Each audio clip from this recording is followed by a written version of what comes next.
My name is Katie Foster and I'm a Senior Associate in the Corporate Finance Practice in London. I'm joined today by Mo Al-Shukairy, who is a corporate partner based in Dubai who covers the Middle East.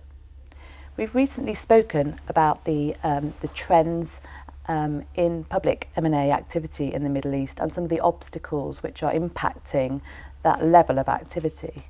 Mo, perhaps you can talk to us a bit about what your expectations are going forward. Sure.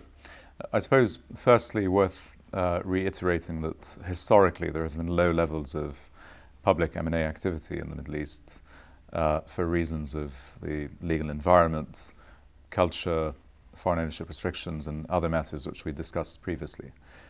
Looking forward, what I would say is there are some positive developments which suggest that there should be further public M&A activity in the Middle East, and I'll name some of them. The culture is changing. Whilst historically the Middle East has not been an environment that encourages unsolicited bids or takeovers, we know from the more developed markets that having a public listed company being susceptible to takeovers is beneficial in terms of ensuring that senior management remains focused on delivering shareholder value and maintaining a successful enterprise for the benefit of the various stakeholders. That dynamic is likely to become more important in the Middle East as the culture becomes more accepting of unsolicited bids. A second driver for further public M&A is ECM itself. You'll find that as more companies come to market, there's a broader pool of target companies. In places like Abu Dhabi and Qatar, for example, there is a government policy of encouraging further listings on the local stock exchanges, partly as a way to redistribute wealth to local communities. The legal and regulatory environment, which we've discussed previously, is also changing for the better.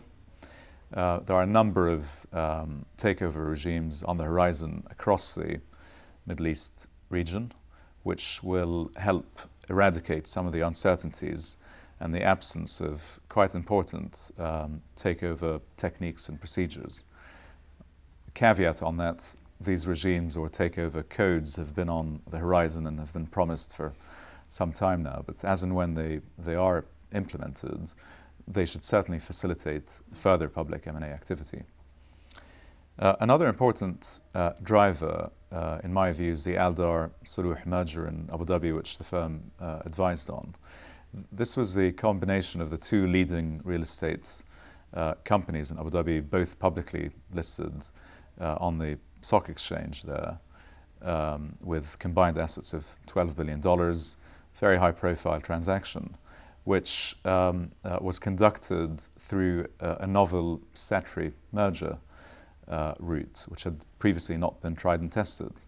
It is now tried and tested, and what it delivers is the transfer of assets and liabilities of one company to the other company by operation of law, provided you have shareholder approval, certain regulatory consents, and you successfully pass through a creditor objection exercise.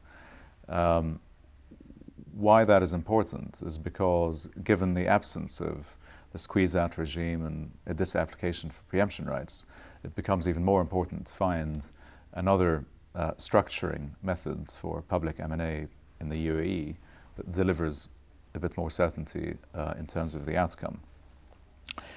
There's also a big policy drive in the Gulf to revisit some of the foreign ownership limits in certain strategic sectors. And if there's a relaxation in those limits, then that in itself ought to broaden the spectrum of prospective bidders for regional target companies.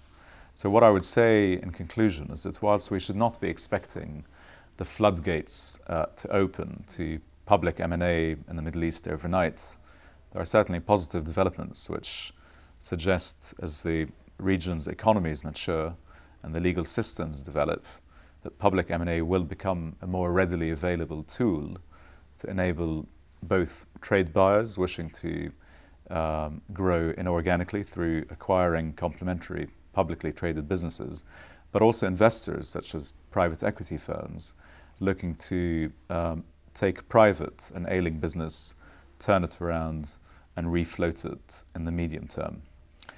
It'll be imperative for all such prospective bidders to keep a close eye on what is a rapidly changing legal and regulatory framework to ensure that they are as well positioned as possible to take advantage of opportunities as they arise.